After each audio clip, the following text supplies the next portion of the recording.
I'll work it. I'll talk to you about what we're doing about that afterwards.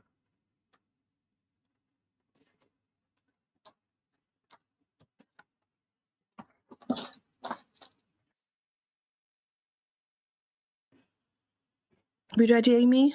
Stream is live. Thank you. Thank you. Good morning and welcome to the Standards Committee meeting this morning. I'm Karen Bowen. I'm the Democratic and Scrutiny Services Officer supporting the meeting this morning. I can see that our members are all online. We have 3 independent members present in the meeting and we have 3 Vale of Glamorgan Council members present in the meeting. If I can just, an overview of housekeeping. Should you wish to speak, could you please wait until the chair invites you to speak and then put your microphone and your camera on for the benefit of those viewing online.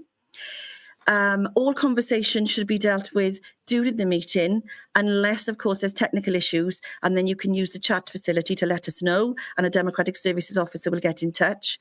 Otherwise, please, could we have all discussion in the chat for the benefit of those viewing at home?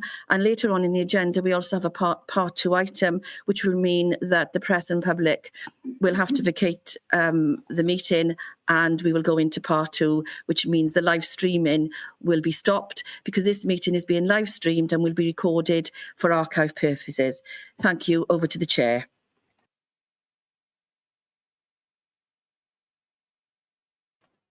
Good morning, everybody. I gather we've got Councillor Charles with us, Councillor Franks, Gerwyn Watkins and Greg Alford. Apologies for absence, Karen. Chair, we've also got Councillor Rhiannon Birch, so we have 3 members of the Vale and we have 3 independent members. I have apologies from Mr Alexander, Councillor Summers, the Town and Community Council representative, and Mrs Lorna Tillensley. Thank you. Thank you. Apologies, Councillor Birch. I wasn't sure you were with us. Right. Item 2, minutes of the meeting, or both meetings held on the 29th of July. If we can deal with the 9:31 first, is that a true record? I was happy with it.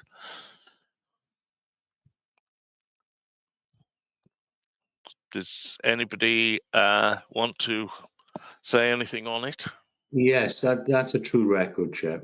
Thank you very much. Sorry, I was slow. I'll second that.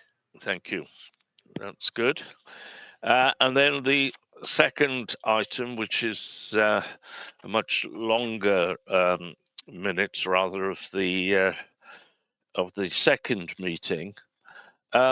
I've read them through. I think I read them through first of all to approve. I've read them recently. I wondered at the end, it's a bit like a sort of story which doesn't end, and I wondered if in the end it would be all right to put in brackets that Councillor Driscoll did not appeal. Is that feasible? We could do it as an NB at the end of the minutes, Chair, but it's not feasible because obviously we wouldn't have known that at the time. So the minutes are a reflection of what happens at the time. Yes, but it just sort of completes the story. But does anybody want to comment on those minutes? Again, Chair, they are a true and accurate record of the meeting. Thank you. Yes, they're not at variance with my recollection. That's a very politically way of putting it, Mr. Watkins. Thank you. Good. Well, I'll sign those appropriately, and we'll go on. Number 3, to receive declarations of interest and the nature of such interests under the Council's Code of Conduct. Are there any? Take it from silence that means no. So that's probably understandable. So we'll move on to 4, reports of the monitoring officer, and the first one is the application for dispensation. Vicky, perhaps you could help us with that. Thank you, Chair. Yeah, this is an application for dispensation. The application is attached at Appendix 1 of the report. The Standards Committee is being requested to consider and determine the application for dispensation in respect of Councillor Malcolm Wilson, who is a community councillor, town councillor at Llanblethian West, Cowbridge Town Council, who is seeking to become a chair of the Cowbridge and District Museum Trust and a trustee of the Charter Trust in Cowbridge. The application seeks dispensation to speak and vote during his attendance at meetings, both as a town councillor and as a trustee. The relevant paragraphs which are referred to under the 2001 regulations are those set out in D, E and F. And just to remind the committee that in relation to paragraph F, if the committee were minded to grant the dispensation, that would be save for any matters relating to financial matters. Yes, that seems to. Chair, if you could come on screen, please.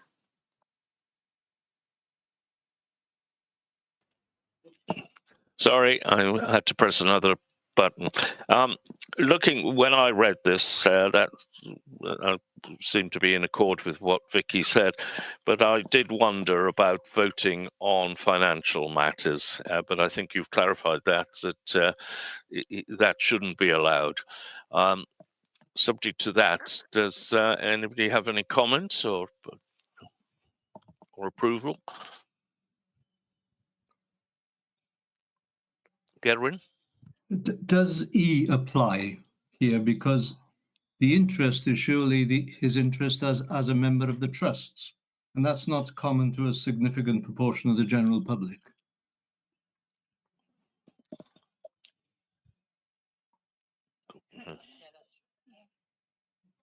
I think, in fairness, Mr. Watkins, I think that's a fair comment. Yeah, I think we can remove that, can't we? Right, subject to that, removing E. Everybody happy with that application and the recommendation? It's very frustrating because I can't see any faces. I don't know what's happening, but I'll take silence to mean that you're all in approval. Chair, I would say that unless a member puts their hand up in the column on the right-hand side, that they're in approval, like you just said. So if there's no dissent, it's accepted. Thanks. Thank you very much. Right, now the Public Service Ombudsman for Wales annual report. Vicky, perhaps you'd like to help us with that. Yes, thank you, Chair. So this is a report that I'm presenting to members of the committee, which sets out extracts from the annual report and accounts for the Public Service Ombudsman for Wales for the year ending 31st of March 2024. And it specifically relates, or the matters that I will speak to the report about relate to the Members' Code of Conduct matters. The link to the full report can be found in paragraph 2.1 of the report by clicking on the link. There's also an executive summary and an easy read, which there is a link included in paragraph 2.2. The Standards Committee in a few moments will be requested to consider the references detailed in the Ombudsman's report in respect of the complaints of members of local authorities who've breached the Members' Code of Conduct. The committee will be aware that the Ombudsman has dual functions, and set out in the report are the statistics and details in relation to those functions, and including financial management and strategic matters. So focusing now on paragraph 2.5 of the report, to flag some key issues to the committee. The annual report sets out the requirements to follow recognised principles of behaviour in public life in relation to member-on-member complaints. The report sets out that these should be first made to the monitoring officer. It may be possible to resolve the matter locally without the Ombudsman becoming involved. So interestingly, the committee will note that 55% of Code of Conduct complaints were about the promotion of equality and respect, albeit a lower proportion than last year at 61%. 85% of the Code of Conduct breaches referred to were upheld by the Standards Committee or the Adjudication Panel for Wales. Paragraph 2.6, in delivering justice, the Ombudsman's report sets out that 6,630 inquiries and Code of Conduct pre-assessments of these to 328 complaints saw an increase of 168 on the previous year. Paragraph 2.7, of those closed matters, 6%, there was a 6% increase in cases which were closed compared to last year, with an overall 11% increase since 2019-20. Paragraph 2.8, scrutiny standards committee members' attention is drawn specifically to the following.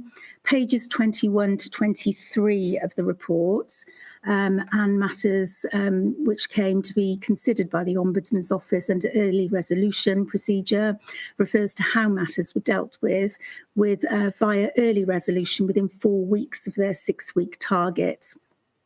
Complaints about the Code of Conduct and case examples can be found at pages 26 to 30.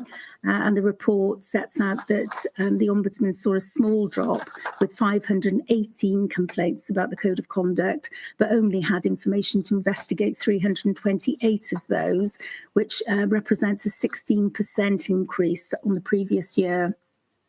Of these, 176 were complaints about town and community councillors, 151 about principal councillors.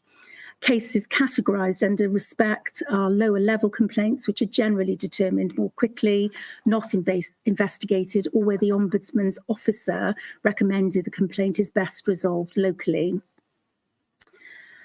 Cases categorised as equality commonly involve more serious allegations of bullying or discrimination. And then at page 28 to 30, there are a set of statistics on closed Code of Conduct complaints and some case examples. I'd like to highlight one such case example, which members of the committee can refer to on page 29 of the report. And it's a case relating to Powys County Council. I would ask members to note that report from the Ombudsman's Office, and in relation to page 30, I would like to make reference in particular to the independent review, which is referenced, and the appointment of Melissa McCullough to undertake that review, which will, on completion, be shared with the Senate's Finance Committee and publication in the autumn of 2024. There are, in addition, other cases that I would like to draw to the committee's attention. There was a case reported in March of this year relating to 2 complaints in respect of a town council member, which was investigated by the Ombudsman and referred to the Standards Committee of the Principal Council, in which it was alleged that the member had used racial slurs and disrespectful language towards other members of the Town Council on social media.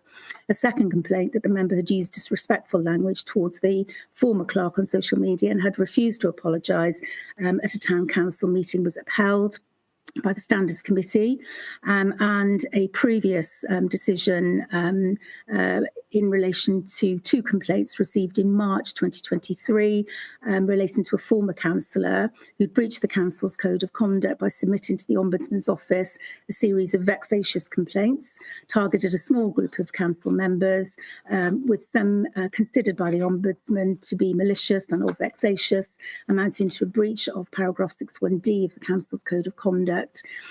In that case, the Standards Committee decided that the former councillor had breached paragraph 618 and 61D of the Code of Conduct, and it was decided to censure the former councillor, noting that had the former councillor not resigned, it would have been a suspension of the former councillor for a period of 6 months. So going back to the recommendations in the report, I'd recommend, Chair, that the Standards Committee consider the aspects within the annual report of the Public Service Ombudsman for Wales, referring to the Code of Conduct matters within the remit of the Standards Committee. And in addition, Chair, I believe that you would like to add a further recommendation that the details of this report and the cases referred to are circulated to all members of the Principal Council and Town and Community Councillors, and references made in particular to the codes of conduct which are referenced in the appendix documents of the report. Thank you very much. Perhaps we'll deal with the second part first before we discuss it. Does everybody agree that this report should go out to all councillors and town and community councillors? Out to the clerks rather than the councillors, and they'll forward it on. Do you think that's a good idea, Councillor Franks? Thank you. I'm not speaking against it, but I do feel we have to exercise some judgment regarding how much we circulate to town and community councils. There's a very good phrase, less is more. I think sometimes we can be a little bit overwhelmed. The community councillors can be a little bit overwhelmed by stuff being circulated. So I'm not speaking against it. I'm just putting a flag up for the future. Thank you. Yes, I think that's a good point, because I think we're going to suggest that the next two reports are also circulated, which is the Adjudicational Panel for Wales annual report and the Civility in Public Life. So there would be an awful lot of reading. Now, we have a meeting in November with the town clerks, where Vicky will be there and I will be there. And it may be preferable if we just bring this to their attention at the time and remind them. I think that's better rather, and I mean, certainly, if they were to get the full report, there's an awful lot of reading on both without it being pinpointed. So I think that probably is the better line. Thank you, Councillor Franks, for that. Right. Councillor Birch, do you want to say something? Yeah, thank you. I was going to suggest that the reports were sent to the clerks, who offer digests to their members. I accept that, particularly in community councils, they're not expected to take on the volume of reading that perhaps we are expected to at county level. But I think that people need to be aware that there are processes, procedures, and consequences for poor behaviour. And I think that they need to have their attention drawn to that. So I think if clerks are given all of the information, and then they can provide digests of it to their relevant councillors. I think that's good. And I, on reading it, I've made the point that at the end we've got. We're jumping ahead a bit, our Appendix 2 to Section 19, which is the protocol standard of conduct expected by members. I thought, reading through that again, it's a very good document, and that ought to be brought to the attention of councillors and all of us, so we can remind ourselves of what is expected. I think this is something we will consider, Vicky, and we'll deal with it with the clerks, and suggest that this protocol is circulated, if nothing more. I think that's appropriate. Yeah. Okay. Do you want to discuss the report itself? I'm getting an echo. Why? Oh, Vicky, right. I mean, I was personally, I was a little disappointed when I read, I think it's at page 33, where it said in 2023-24, we also handled 38 complaints about our service. Of those that we investigated and closed, we upheld or partially upheld 36%, the same as last year. Well, that's 13 cases of complaint about the service they supplied, which I thought was disappointing. And I think some of the times, and then the next page, the external review service upheld 10% of issues raised in these complaints. It was a comment. They seem to take, there is a lot of work involved here, but they've got these older cases. I mean, there's nothing we can do, but it's just a, if you like, a comment that it's perhaps not as satisfactory as it should be. Does anybody else want to comment or say anything about it?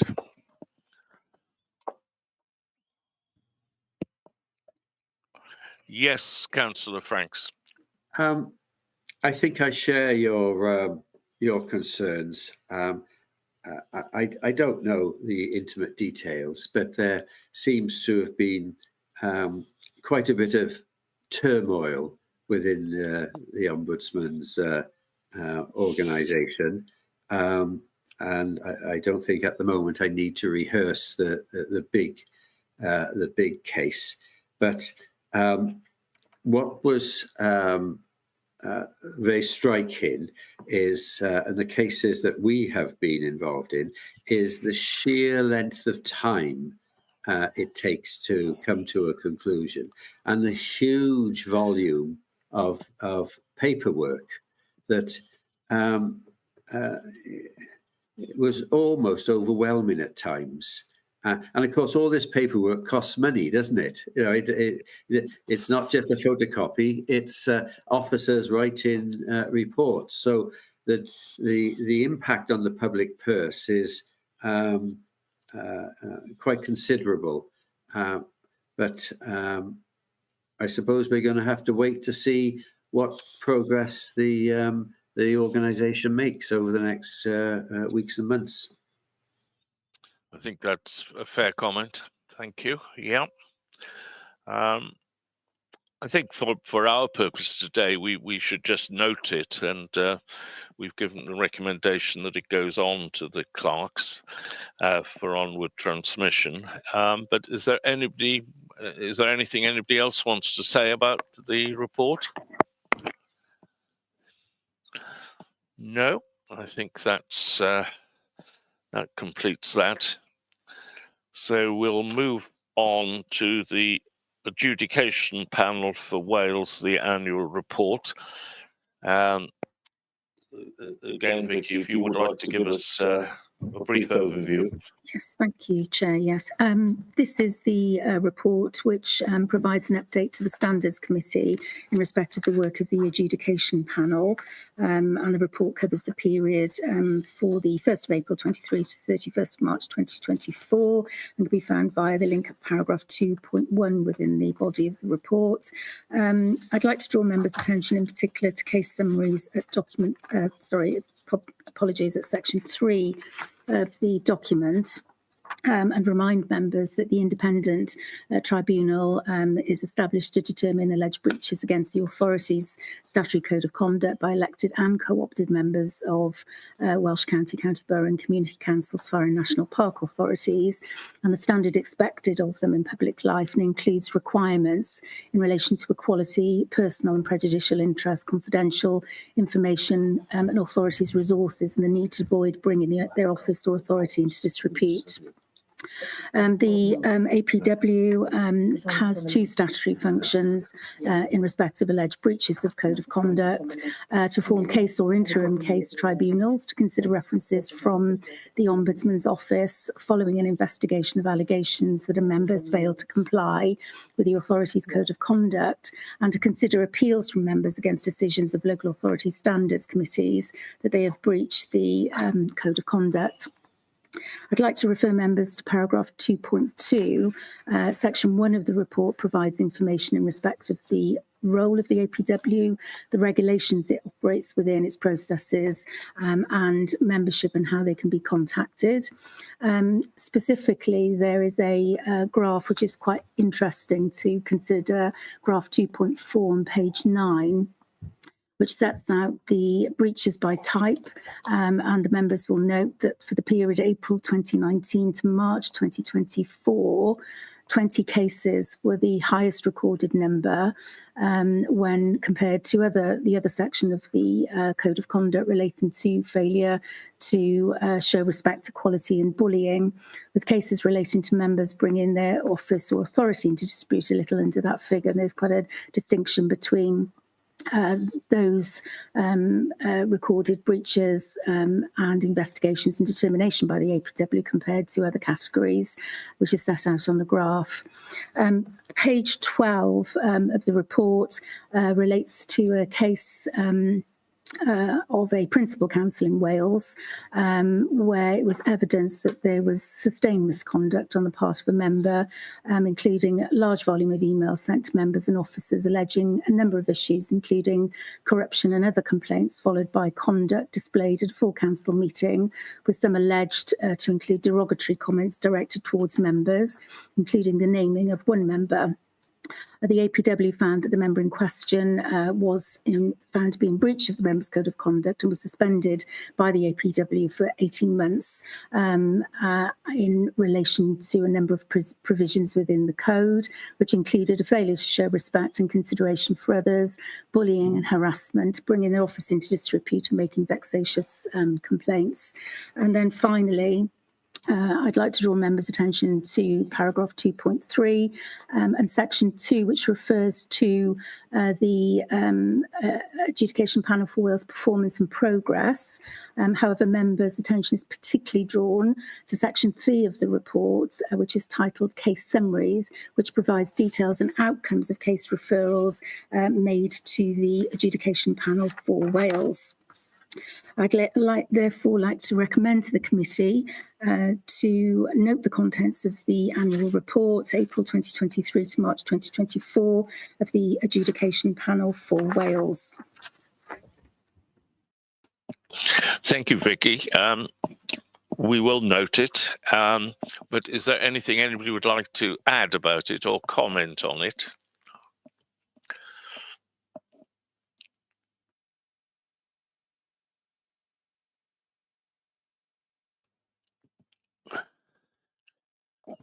Can I just check, Chair, that if there are no comments from members on this report and that it is going to be noted, you did mention earlier in the meeting that the 3 reports would be referred to the clerks as well as the members of the council. So I'm just assuming that we will confirm that for this one as well, to be sure. Thank you. Thanks. I don't know if anybody's got a copy of the report handy, but it had targets on it. I haven't got it. I read it through electronically. And I don't know if I misread it or I misunderstood it. One of them was informing witnesses within 14 days of the hearing. And they'd succeeded that with 100%.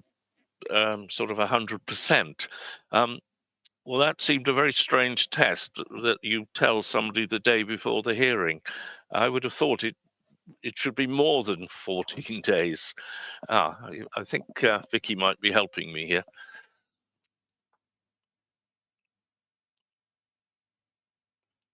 Was that the one? If you go up a bit. 100%. Yes, it says 100% of notices of hearing issued to witnesses within 10 working days of the hearing. Well, it should be more than 10 days, I would have thought. I'd have to check, Chair, but I'm pretty certain from recollection that those are the notice requirements set out within the rules and regulations that underpin the work that the APW undertakes, but I could clarify that. Yeah. But it seems to me you should give at least 7 days, or at least 10 days, or at least 14 days. Anyway, perhaps I'm misunderstanding it. Right. Well, I think we'll note that. And Vicky, I think it might be I'm going to ask you to do put some more work. If we could prepare a document. Sorry, can you? If we could prepare a document for our meeting with just brief extracts from this and the previous report, so that when we see the community clerks, we can highlight some issues. So thank you. We move on to the next one, which is the civility in public life. I wasn't sure when this report was produced, and then realised, looking at the front, that it was actually 2019? Yes, on the 3rd of October 2019. So coming up to 5 years ago. So perhaps you could tell us, where this report has been and why it has been brought to our attention now. Thank you, Chair. There was a report that was referred to the members of the Standards Committee on the 23rd of November last year, 2023, and there's a link to that report which can be found within the body of the report before the members. This report is very much an updated report following on from the earlier report that came to the Standards Committee last year, and highlights the work that's been undertaken by the Local Government Association in conjunction with the WLGA. Reference, I won't go through the background of the report for those reasons, because the report did come here last November, but I would refer members to the background information to get that, or to be reminded of the context of the report. But just to say that the Local Government Association and the WLGA continue to work together to promote the Civility in Public Life programme. It is an interesting read, and a copy of the report is attached, albeit it has been in existence for 5 years. It's attached to Appendix 1 of the report. But the most recent work that's been undertaken, including the work in preparation for the UK parliamentary elections earlier this year, is being underpinned by the ongoing close working relationship between the WLGA and the LGA, who meet monthly. Those meetings are ongoing, and there is a close ongoing working relationship with the Joe Cox Foundation, the Scottish and Northern Ireland Devolves Nations. Paragraph 2.4 of the report, members will note that the WLGA and the information that they provide, they continue to support any councillors who may have experienced abuse and stand up against intimidation of councillors. And this is very much, and I've had a recent discussion with the WLGA about this. It's a commitment which is set out in their corporate plan for 2024-27. And that includes work on the impacts on democracy and governance and community safety, including the police and justice system. Paragraph 2.5, the WA are currently scoping a survey of councillors to collate data about their experiences of abuse and intimidation when undertaking their role. And it is hoped that this work can be delivered in partnership with Data Cymru.